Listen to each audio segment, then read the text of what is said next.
quinto bloco do Educador Entrevista, aqui na companhia da Janaína. Gratidão pela participação conosco. Boa tarde. Olha, boa tarde, Luciano. Eu fico sempre muito contente com o convite de vocês. E vamos lá. Bom, Janaína, que é da Associação Viva Cannabis, a gente vai falar um pouquinho aí, né, do uso medicinal, não é? Da cannabis em todas as suas formas aí, com algumas regulações já no SUS, né, Sim, Jana? O que sim. tem evoluído da última vez que a gente falou, e por que ainda tem tanta barreira nisso, se a gente tem medicamentos que têm elementos como opioides, como outras substâncias que são bem mais pesadas aí do que a cannabis? Luciano, da outra vez a gente falou das 3 patologias que estão reguladas, né? Que é a síndrome de Lennox, a Dravet e a epilepsia tuberosa. Essas 3 é que estão em destaque e que não vai ocorrer nenhum problema para conseguir o medicamento o paciente que tiver ou for o portador dessas 3 patologias. Porém, essas já estão reguladas, Anvisa e totalmente. O que acontece? E não vai ter tanta burocracia. O que as pessoas não sabem é que todas as outras patologias, é obrigatório o SUS fornecer o medicamento para o paciente desde que esteja dentro da lista dos produtos que a Anvisa autoriza. Porque o direito à saúde são de todos os cidadãos. Então, quem tem um transtorno de sono, quem tem uma ansiedade, quem tem uma depressão, pode ter certeza que esse remédio, ele deve ser ofertado no SUS. O que as pessoas não sabem é como chegar até eles. Se você me autorizar, eu passo todo o passo a passo para o pessoal que tiver interesse. Nós vamos falar disso, não é? Porque no início a gente tinha individualmente batalhas judiciais, não é? Você citou aí, por exemplo, o caso da epilepsia. Sim. Não é? De pessoas que já tinham feito todo o tipo de tratamento possível disponibilizado no país, não é? E que, com referência, né, com outros estudos feitos fora, viram que era uma possibilidade e conseguem eliminar e importar esse medicamento com resultados absurdos, né, se comparado com o que a gente tinha aqui. Né? E aí a gente começa a ter uma discussão no país de uma maneira mais ampla, de ampliar essa ação, mas sem tanta burocracia, né? Que a gente vê muitas vezes isso. A pessoa acha o mecanismo, começa a te tratar, começa a ter resultados, mas às vezes fica sem medicamento porque a burocracia empacava isso e volta a estaca zero do tratamento. Uma das burocracias maiores é o financeiro, porque para importar um produto à base de cannabis fica muito caro. Além de muito trabalhoso, fica muito fora da realidade de muitos brasileiros. Entendeu? Então, acontece o seguinte, agora no Brasil já existe a medicação. A pessoa não precisa ficar importando mais. Os custos são menores, mas ainda continuam elevados. Por isso que as associações entraram para poder colaborar com esses pacientes que ainda não conseguiram se adequar financeiramente com os valores propostos no mercado. Uhum. E nesse sentido, não é? Como é que, primeiro, né? Como é que a pessoa consegue de fato, profissionais, né, da saúde que façam laudo, que atendam, porque também a gente tem uma carência nesse sentido, né, de médicos, de especialistas no uso dos produtos à base de canabidiol. Um dos papéis fundamentais da associação canábica é isso, é prestar uma consultoria para o paciente, para orientá-lo como realmente chegar até um prescritor e conseguir essa receita, esse laudo, para que ele comece a fazer seu tratamento aqui dentro do Brasil mesmo. Uhum. E as associações têm levantado isso, né? Profissionais com qualificação, feito essa ponte. Sim, claro. Inclusive aqui, nós da Associação Viva Cannabis, nós temos parcerias com vários profissionais parceiros, dentistas, pediatras, psiquiatras, clínicos gerais, médicos da família. A gente está com uma parceria bem grande, que é da Dr. 192, que está trazendo bastante paciente para a associação, apoiando a gente com bastante força, né? Acreditando demais no nosso trabalho e satisfazendo toda a necessidade dos pacientes que chegam até nós. E, inclusive, fisioterapeutas, psicólogos, psicanalistas, é a função da associação. situação. Reunir essa gama de profissionais e ofertar, né, para esses pacientes que não sabem como procurar.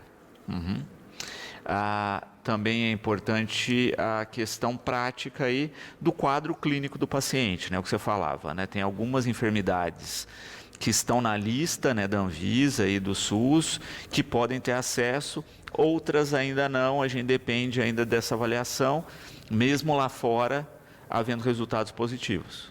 Sim, o que eu posso te falar, essas 3 que nós já comentamos, beleza, a pessoa vai chegar, vai fazer todo um processo, montar todo um processo, levar até a Secretaria de Saúde e ainda correr o risco de ser negativada. Tá? Não é porque elas estão regulamentadas que o paciente vai chegar lá e que vai ser fácil. Pode ocorrer muita dificuldade ainda pelo caminho, por mais que elas estejam aprovadas, entendeu?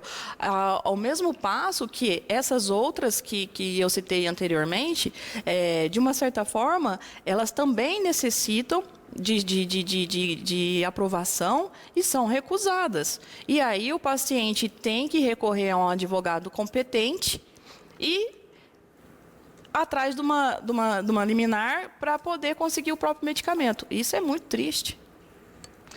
E o que eu acho que às vezes foi bizarro no processo era justamente isso, né? Pessoas que conseguiam acesso no primeiro momento, tinham resultado, não é? A gente vê o caso, por exemplo, de epilepsia, não é?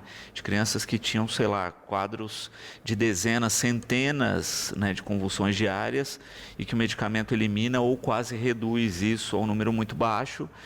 A família entra numa outra rotina, né, começa a ter qualidade de vida e depois se barra o medicamento. Com certeza, Luciano, você vê a briga aí no Congresso, né, e tudo mais, e eu acredito que toda essa briga ainda vai muito longe, porém é uma briga que faz com que a gente fique cada vez mais fortes e unindo com muito mais pessoas, conscientizando muito mais pessoas, e eu acredito que em algum momento essas dificuldades todas, elas vão ser sanadas de alguma forma. E desse movimento específico, não é, que busca aí alternativas e meios para a ação legal do uso da cannabis enquanto medicamento. Jana, a gente falava aí, né, na sua camiseta, né, não é uma alface, não é um repolhozinho, não é, representa uma flor, né, da cannabis, e é a base disso que é feito a extração do óleo dos medicamentos. O óleo. Bom tocar no óleo e de como chega nesse ponto que realmente de uma flor a gente produz o óleo e que trata diversas patologias que aqui atrás da camisa a gente dá exemplo de algumas. Eu vou usar meu óleo aqui para mostrar para vocês que não existe nenhum bichinho de 7 cabeças aqui dentro e que eu não vou ficar chapada. Eu tenho fibromialgia, por isso que eu faço o tratamento com óleo. Sublingual. E aí é que tá, né? Quando a gente... Segura um pouquinho e engole. Quando a gente fala do medicamento, aí é interessante também que as pessoas entendam, não é? Você tem um monte de subprodutos dentro da cannabis, né? Canabidiol, etc. E alguns desses elementos, não são todos, que vai deixar a pessoa com o estado alterado. Aí, né? E muitos desses produtos, dependendo do medicamento, eles não estão lá no medicamento, né? Como você colocou, por isso que a pessoa não vai ficar chapada, né? A diferença dessa questão de chapação é a seguinte: a pessoa, quando faz o uso do medicamento vaporizado, que no caso é a flor vaporizada, a tendência a ter sensações, né, é grande. Porque ali não tem uma dosagem. A pessoa não sabe a quantidade exata de quanto ela está ingerindo de THC, quanto que ela está ingerindo dos componentes compostos da flor. Estão falando aí do uso recreativo. Exato. Hoje a gente não fala mais uso recreativo, né? Vamos dizer que é o uso medicinal, porque a flor ela é medicinal. Não, sim, mas o que eu digo assim... Sim, aí ao contrário do óleo. O óleo, a questão é que é controlado. É de 12 em 12 horas, de 8 em 8 horas, começa-se com 3 gotinhas, 4 gotinhas, 5 gotinhas, 10 gotinhas, 3 vezes ao dia ou 2 vezes ao dia. Então, esse controle não vai deixar a pessoa chapada. O óleo não é para deixar a pessoa chapada. O óleo é para realizar um tratamento, é para fazer a homeostase do organismo, ou o equilíbrio do organismo. Então, só vai deixar chapado se ela tomar muitas gotas, uma quantidade grande de gotas, bem provável que ela vai tirar um soninho gostoso. E quando a gente compara, né, eu acho importante a gente falar isso com relação a medicamentos de uso comum, uso contínuo aí. Até um tempo atrás, por exemplo, a gente tinha estimulante de apetites para criança, né? Vou falar do famoso biotônico Fontoura, né? Que tinha álcool na composição. Né? E você dá álcool para uma criança, né? E era naturalizado, estava na rotina e etc. E depois que a fórmula foi mudada. Sim. Né?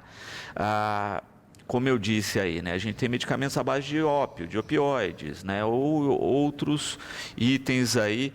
Então, quando a gente fala na rotina, né, que o que diferencia aí o remédio e o veneno é a dosagem, Sim. não é?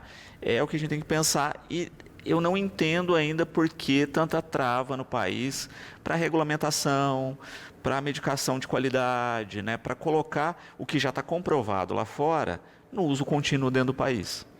Aí eu volto a repetir e falo, gente, é a indústria farmacêutica, é o dinheiro que movimenta a máquina e enquanto isso existir, ao invés de colocar a saúde em primeiro lugar, vai continuar assim. Sou sincera em dizer.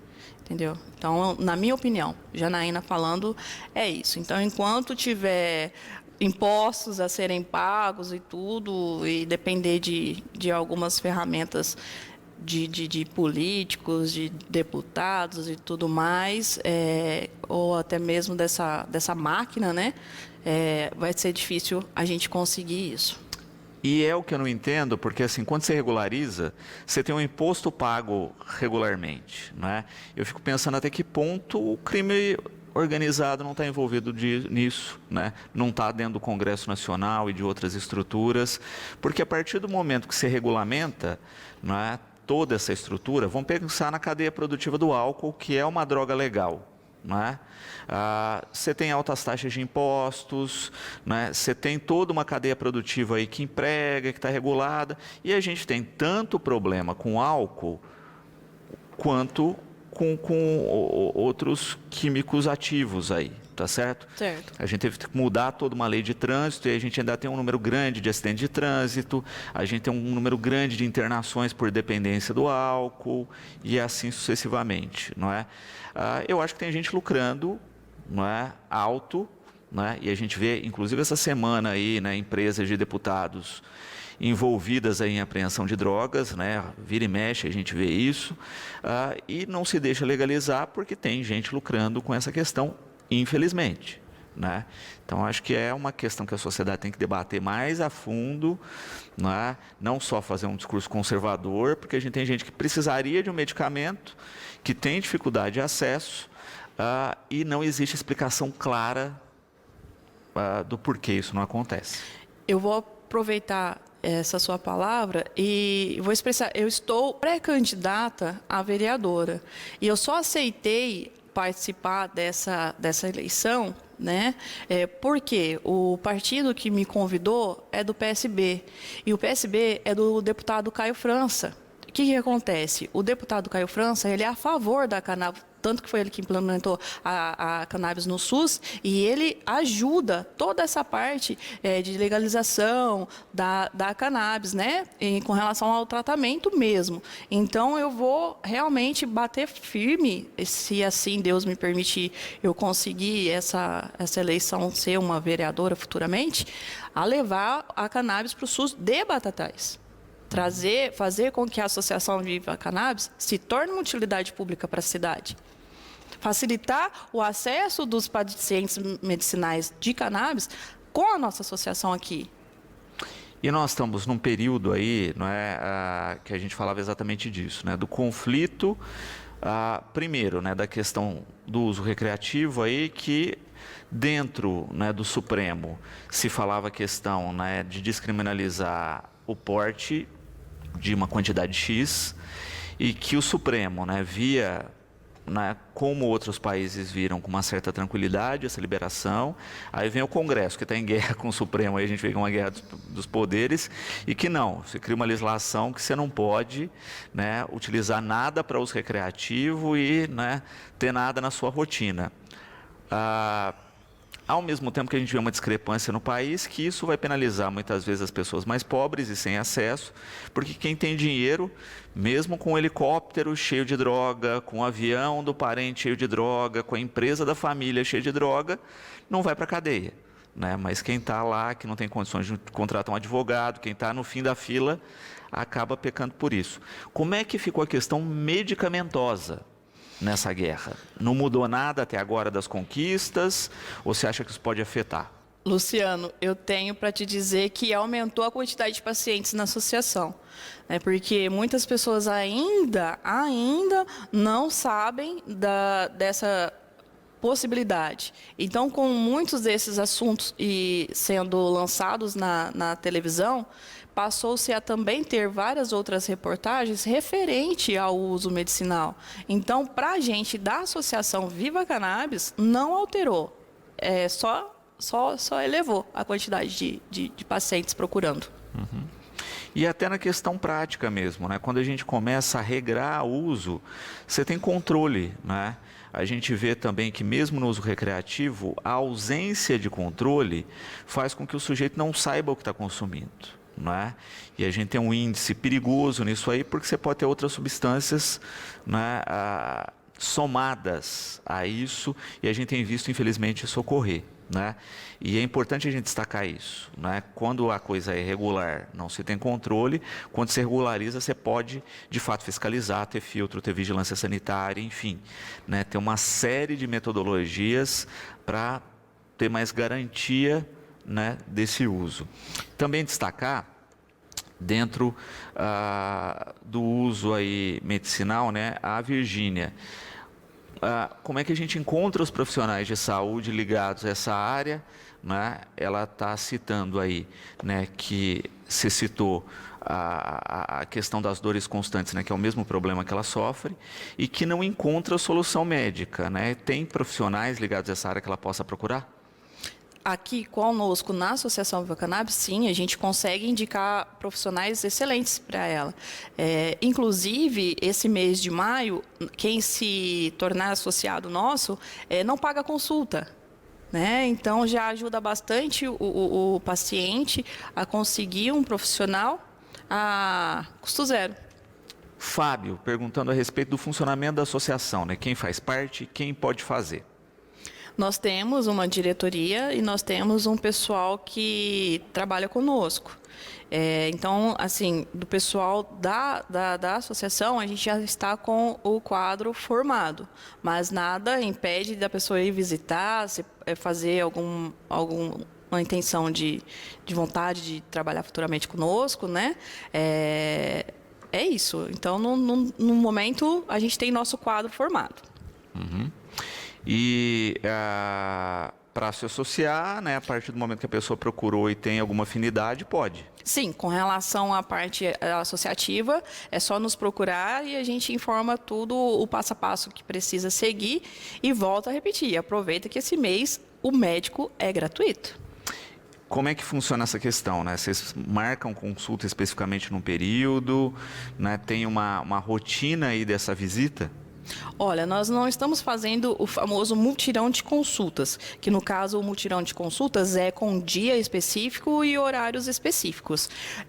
Por ser um mês de médico gratuito, a própria pessoa, eu já passo o contato do próprio médico para que ela entre em contato e ela mesma agenda o dia e horário que melhor ficar para ela. Uhum. E é importante a gente falar isso, né? Quando a gente fala desses profissionais de saúde, né, são pessoas que têm uma qualificação extra. Sim, são com especialistas em cannabis medicinal e que já conseguem prescrever a dosagem exata justamente por isso, por serem especialistas. E é interessante que a pessoa leve também os seus exames, né?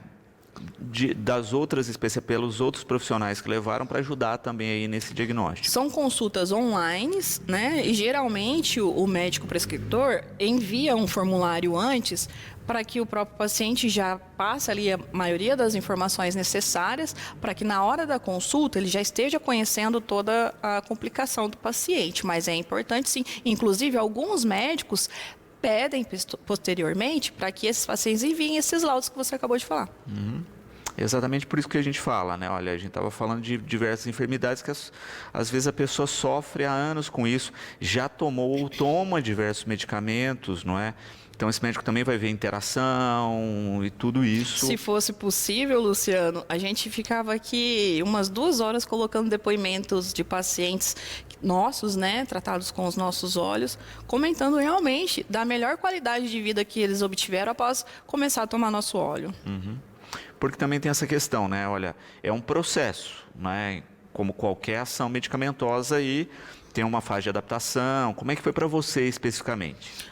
Olha, para mim especificamente, eu posso te dizer que na primeira semana que eu comecei a tomar o óleo, a minha dor já diminuiu bastante, sabe? E a minha ainda levou uma semana. A gente já teve paciente que no mesmo dia já modificou alguma coisa. Como a gente já teve paciente que depois de um mês que foi começar a modificar outra coisa, porque cada ser humano é cada organismo reage de uma forma, realmente conforme você falou. Mas que o resultado vem, ele vem.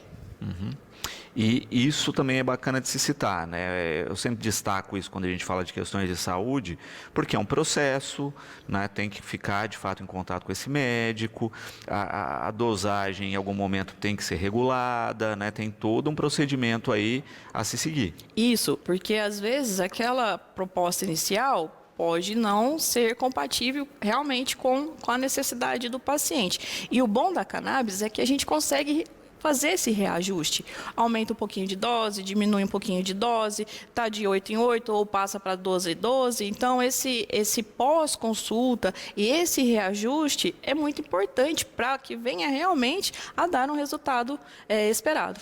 Falávamos no último bloco a respeito da questão de associação, né, que foi a pergunta do Pedro, e a pergunta também da Cristina e do Rafael, não é? Como é que as pessoas podem colaborar com a associação? Olha, pessoal, primeiro passo é se associando, né? Procura a gente, nós vamos informar certinho, como eu havia dito, o passo a passo de como se associar. E nós temos no site um link para doação, né? Porque realmente precisamos bastante. Nós temos um muro imenso para fazer, já fomos roubados 5 vezes e ainda não estamos tendo muito incentivo assim, financeiro, sem ser em cima do nosso trabalho diário, então qualquer doação que chegar é bem-vinda. Mas com relação a se associar, é só nos procurar que a gente vai ficar muito contente em recebê-los. E é uma sede, uma estrutura, né? Mas pensando que é uma sede para produção, é isso? Sim, e é uma sede para produção, para atendimento, e o nosso laboratório próprio está quase sendo finalizado, então, financeiramente falando, é muito dinheiro, né, que a gente precisa, e estamos trabalhando aí conforme a gente consegue para deixar uma associação bonita, agradável e funcional para os nossos associados. Perfeito. E com isso conseguir mais acesso, né? Porque hoje em dia vocês acabam tendo que fazer parcerias para que o produto chegue. Sim, a gente quer realmente fabricar nossos produtos, né? Ter condições de fazer mais doações e atender melhor o pessoal não só de Batatais, como também de toda a região, de todo o Brasil, porque os atendimentos online traz até pessoas bem distantes até nós. Porque a gente acaba vendo também uma questão, né? Quando a gente vê matérias sobre a temática, daquela coisa que a gente falava anteriormente, né? Que é a questão do custo, né? As pessoas conseguem o laudo, né, e tal, mas a importação fica inviável, né, pelo custo de vida que as pessoas têm em si. A gente tem o fornecimento do SUS, mas que não chega a todas, né? E mesmo no fornecimento do SUS acaba às vezes tendo interrupções, etc. e abalando a qualidade de vida dessas pessoas, né? Então, ter formas de chegar ao medicamento é fundamental. Com certeza, e é essa a nossa luta, é fazer com que todos os nossos associados consigam ter o seu medicamento ou com doação ou com valores acessíveis que cabem no bolso deles. Para quem quiser conhecer mais a respeito da associação, quais são os caminhos? www.vivacannabis.org ou o nosso Instagram, que é vivacannabis.org, tudo junto. E tem também o WhatsApp. O meu em particular, no caso, seria o 16 991 11 11 70. 991 11 11 70. Isso. Perfeito. Jana, gratidão pela participação conosco, não é? O espaço aqui está sempre aberto aí à disposição. A gente espera que a gente tenha cada vez mais uma discussão clara no país a respeito dessa temática, né? Sem muitas nuances que a gente acaba vendo e não compreende direito, mas que a discussão passe a ser cada vez mais técnica e que as pessoas tenham acesso aí à possibilidade de se tratar com qualidade. Eu creio em tudo isso, Luciano. Também agradeço bastante e eu quero aproveitar que domingo é Dia das Mães, né? E parabenizar todas as mãeconheiras, né? Todas as mães que têm filhos ou parentes com problemas e que fazem uso da cannabis medicinal, porque eu sei que a luta não é fácil.